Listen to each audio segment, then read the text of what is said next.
Então a gente começa a entender como é que vai funcionar essas coisas, porque no fim das contas, toda essa conformação material, semimaterial e espiritual desse planeta funciona para que as leis se expressem.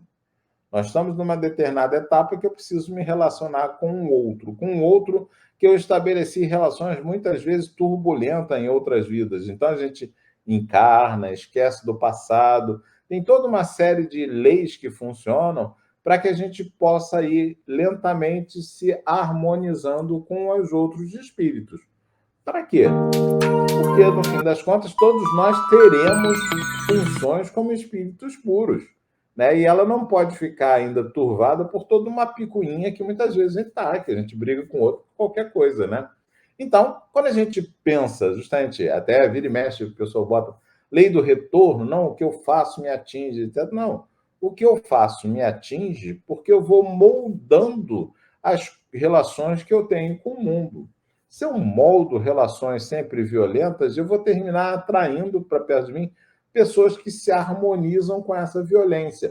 E necessariamente eu vou sofrer as consequências disso. Então, não é por acaso que as coisas acontecem.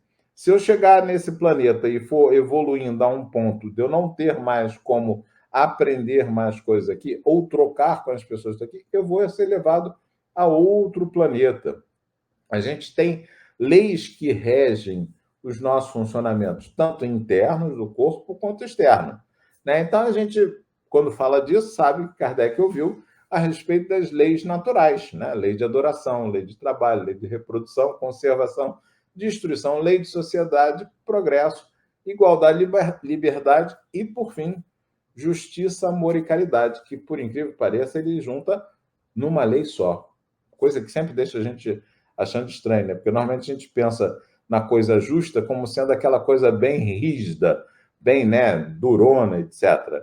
E pensa na coisa do amor como sendo aquela coisa bem suave, bem que deixa qualquer coisa, né? Que a gente e a caridade também nesse sentido de a gente dar sem pensar nada e não percebe que essas coisas são os dois lados da mesma moeda, né?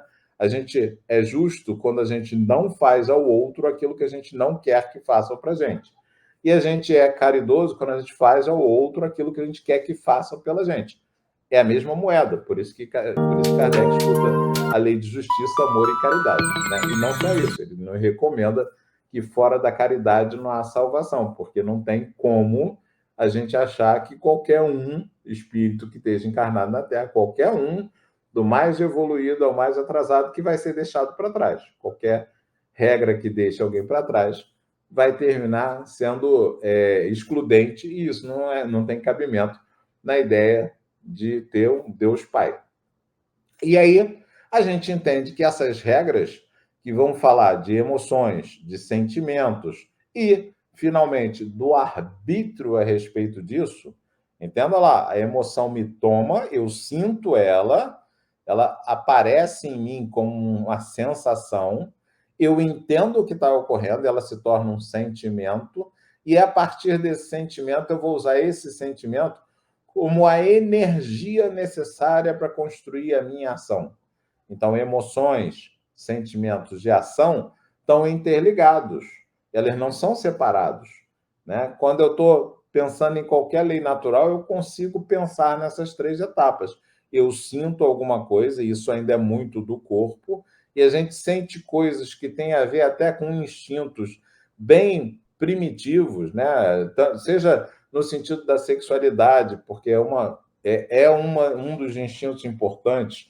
Sem ele, né, a gente não teria sequer a vida. Né? No planeta se inventou o sexo, né, 4 bilhões de anos atrás, ainda nas bactérias, para gerar a diversidade necessária para que a gente tivesse aqui, né, 8 bilhões de espíritos, cada um diferente do outro e tendo expressões.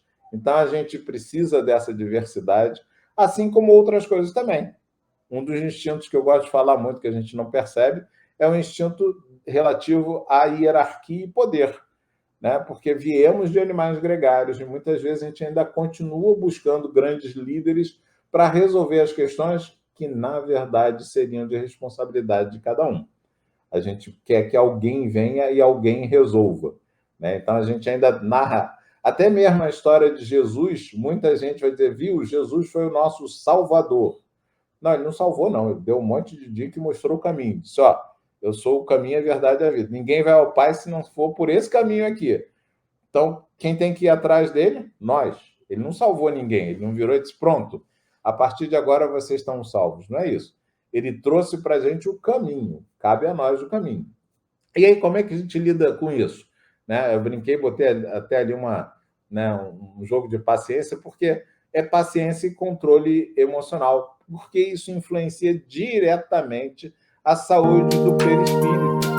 Se eu vou tendo o tempo todo pensamentos desarmônicos, pensamentos que vão gerar cada vez mais eu me colocando contra eu mesmo, eu dizendo, não, eu não posso pensar assim, não, mas eu estou pensando, mas essa desarmonia, ela termina se refletindo no perispírito e, consequentemente, se refletindo no corpo da gente.